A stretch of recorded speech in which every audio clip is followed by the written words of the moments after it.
সচেতন জকিগঞ্জবাসীর ব্যানারে আয়োজিত আজকের এই মানববন্ধন, এখানে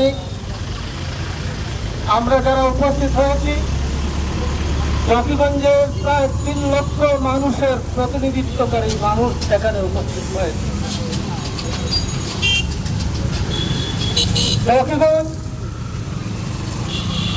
এমন একটি অবস্থানে অবস্থিত যে জকিগঞ্জ হয়ে সুরমা এবং কুশিয়ারা উভয় নদীর উৎপত্তি হয়েছে এই জকিগঞ্জ থেকে। সুরমা এবং কুশিয়ারা নদীর ভারত এবং বাংলাদেশের সাথে যে বর্ডার রয়েছে এই বর্ডারটা জকিগঞ্জেই অবস্থিত।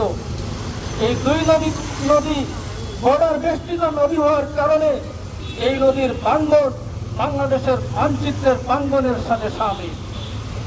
সুতরাং যারা মনে করেন কুশিয়ারা শুধুমাত্র ছোট একটি খাল বা নদী,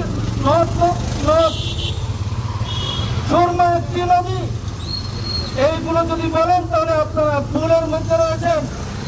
পানি উন্নয়ন বোর্ডের কর্মকর্তাদের প্রতি আহ্বান, আপনারা সুরমা এবং কুশিয়ারার ভাঙ্গনকে বাংলাদেশের মানচিত্র রক্ষার তাগিদে অতি শীঘ্রই আপনারা যথাযথ পদক্ষেপ গ্রহণ করুন।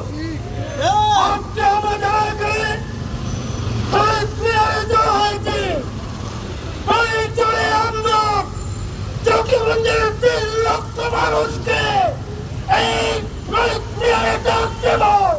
কোরআন কাঁদতে নিয়ে জকিগঞ্জের কৃষকরা এখানে এসে ট্রেনিং হবে, বিডব্লিউ হবে, কর্মকর্তারা তোমরা বাইরে আর চালাচালি করার সময় সুযোগ পাবে না।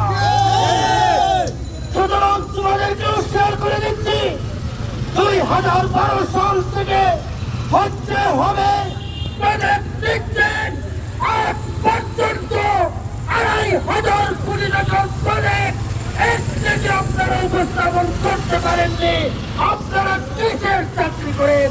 সুতরাং আপনারা যেহেতু সীমান্ত রক্ষা করতে ব্যর্থ হচ্ছেন, আপনারা যদি আপনাদের দায়ের কারণে দেশের সীমান্ত না থেকে বাংলাদেশের মানচিত্র যদি পরিবর্তন হয় তাহলে আপনাদের নৈতিক কর্তব্য হচ্ছে দায়িত্ব থেকে অব্যাহত নিয়ে অন্যদেরকে সুযোগ করে দেওয়া।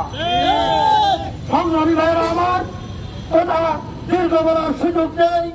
সবাইকে আগামীতে এই যে পিডব্লিউডি কর্তৃপক্ষ এবং ওয়াক্তা এদের বিরুদ্ধে আমরা যদি তীব্র আন্দোলন গড়ে তুলি, এখানে দেখছি জকিগঞ্জের প্রতিষ্ঠিত সকল সংগঠনের নেতৃবৃন্দ রয়েছে। আপনারা অতি শীঘ্রই বৈঠকে বসুন, বসে জকিগঞ্জের শুরু গোটা সিলেটের বাঁচানোর ইস্যু হচ্ছে এই বন্যা।